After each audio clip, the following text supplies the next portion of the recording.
All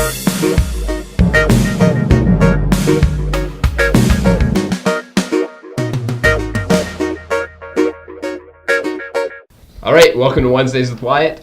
This is your host, Wyatt Ehlke, and this week I'm actually joined by repeat guests, Mark Staples and John Pacella. How's it going, guys? Good to be back, Wyatt. It's good to be back indeed. Good. Always good to hear. What'd you guys do with your day yesterday, I guess? Kind of half, quarter day, however. You know. Well, after the class meeting, we just kind of waited around for a little while, and then we did our last trivia competition of high school. Yes, it had a very fitting close. The last question was what was the quote? It was it was final last words, and it said the rest is silent. The rest is silence, and that was our last question. And of course we got it. We just read Hamlet, so it was a good time. It was a good way to wrap it up. Exactly. Very kind of bittersweet, definitely. Yeah, I would say so. But so I've got you guys both on the show today because we are going to talk about terrorism. So terrorism.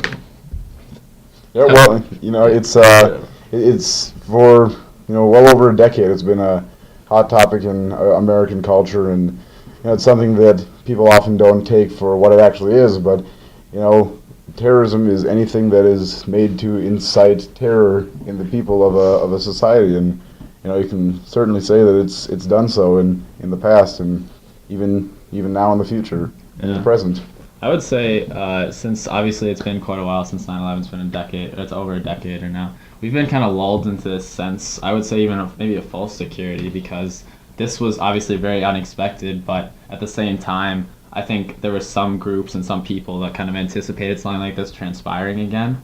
But as always, when these things happen, it just hit America extremely hard. Yeah. And it was obviously the backlash and the ramifications of what is about to happen are obviously tremendous. I mean, obviously, there were kind of minor, terrorism attempts in the years since 9/11. Thing popping to my head is the shoe bomber for some reason. Yeah, but that's what it never seemed quite as, real as when this sort of thing happens. And for anyone who's wondering, what this is we're referring to that we haven't discussed yet, about a week and a half ago, I think, in Boston at the marathon, there were 2 explosions that went off, and there was kind of an ensuing week of terror out in the Boston area as people were trying to locate the suspects and really trying to get to the source of all the problems. Yeah, and then, in addition, there was that Ricin case, too. Yeah. The person tried to poison the president. But I guess just, it'll be, today when this airs, I guess,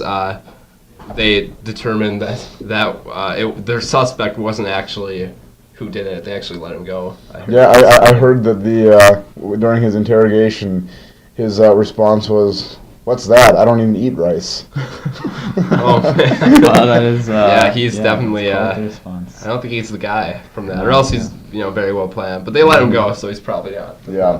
We should hope. With this guy, Zokar, I believe. Yeah, Zohar, and his brother Tamerlan. Yeah, and with him, obviously we have him. Obviously we shot him in the throat, so it's going to be a little difficult to kind of extract information from him for the foreseeable future, but it's going to be very intriguing kind of to see what the motives were, why, and what's actually going to precipitate from this, because he is going to be tried in open court. He's not going to be tried as an enemy combatant since he was an American citizen, and that I think is going to cause a lot of cause a lot of discourse in a very contentious manner, because people obviously want to see him maybe tried as a military combatant or whatever, because obviously there's a tremendous amount of tough issues that we still have to deal with regarding this. So. Yeah. And now we only have Zohar to kind of prosecute right now, because his brother, they had a shootout with the police on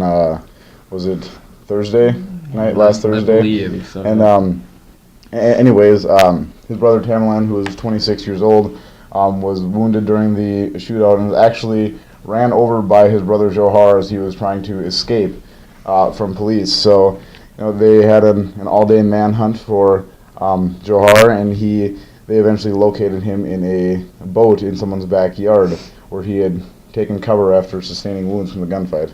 Yeah, it's I understand you were actually on the East Coast. Yeah, it was some very unfortunate timing, but I had went out there for college visits. They were planned to be that weekend. I was up in, it was after the bombing had taken place, so there's already a little bit of tension out on that side of the world. But I visited Dartmouth and Hanover, New Hampshire, so I was about 2 hours away from Boston when all the gunfight happened. And so since Boston was locked down and it just wasn't safe to be there at all, we actually stayed an extra day in New Hampshire before we went down there. And it was definitely edge of the seat watching the news all day long to just see what was going to happen and how it was all going to end up.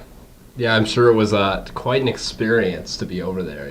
Kind of when I'm sure there was kind of like stress in the air. And I mean, even when you're on the plane to come back, you're thinking, all right, is this a good place to be? Because that's what terrorism does. It gives people that feeling. Am I safe now? Are we secure in our country like we think we are? Yeah, and I think this specifically is definitely going to raise a lot of discussion. Yeah. Yes, I would say so, absolutely. I mean, how do we deal with these things before obviously we expect anything to happen, because we always have to be on constant watch of these things, with obviously terrorism being extremely a considerably vexing issue that's going to continue for quite a while, I would say, if it ever stops. And because people just they want to rile people up, then that's why it's interesting to see the motivations in these instances. Obviously, it's awful regardless, because it's an important act to do all these things, to maim all these people and to kill these few individuals that did die. And to see why in the world anyone would want to do this is just kind of, it's going to be very very captivating in these ensuing weeks and months. Well, you can go ahead. I was going to say, now as it's pursued, everyone's going to have to kind of keep a watch on it, because with Tamerlan deceased and Johar, barely able to communicate, the few things he has said to authorities is that he was influenced by his brother, and it wasn't his actions, and it wasn't his call for doing that. But we have to be very cautious in what we take, because he's we have to find the source. Were they acting alone, or were they acting as a part of a group? And that's something that it'll be very, very vital to analyze that interrogation. Yeah, and I mean, I think it's a good thing that we captured at least one of the suspects, as opposed to just, killing them, I guess, because exactly that reason we can determine more about the rationale behind it, answer more questions. I think. At the very least, it opens up the door to be able to unravel these various strains of information and see back to if it ends with them, like if the buck stops with them, or if there is another large force that was involved, that they were involved with, or had anything to do with it as well, because that's something that we're going to have to deal with as well. If it was only them, I think that makes a significant difference in how we deal with it, because it obviously is more isolated. They're fairly insulated from what's happening, but it's still, regardless, obviously, we need to find out in the near future what exactly led to this and where this came from, whether it's top down or it just stops with them.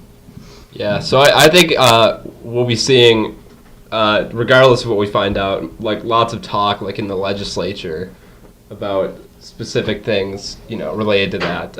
I know I saw like one person that said, "How is this going to relate to the immigration bill that's coming on?" And I think we'll see lots of discussion like that, good or bad. Yeah. It's obviously to the person to decide. Yeah. I don't know. It's I think bottom line, times are changing here in the U.S. of A. Yes, they are, and we need to prepare and anticipate what's going to happen in the future, because we don't want things like this to transpire ever again if we can prevent it, and at the very least on a much smaller scale, and just hope that we can put an end to them. Yeah, exactly. But thanks for being on the show today, guys. Coming back on the show, I guess I should say. And thank you. Thank you to everybody for listening. Until next time.